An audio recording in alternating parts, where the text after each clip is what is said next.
You ask Tiger to solve. This deals with linear equations with one unknown. The final result is x equals -24/5. Let's solve it step by step. Group all constants on the right side of the equation.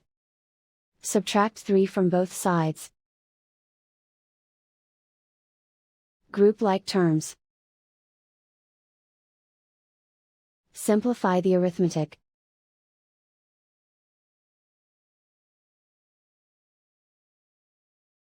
Isolate the x.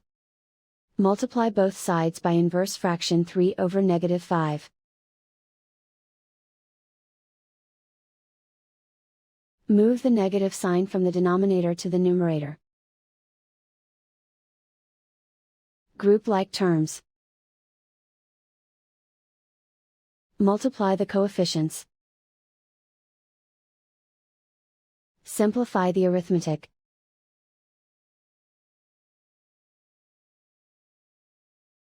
Move the negative sign from the denominator to the numerator. Multiply the fractions. Simplify the arithmetic. And so the final result is x equals -24/5.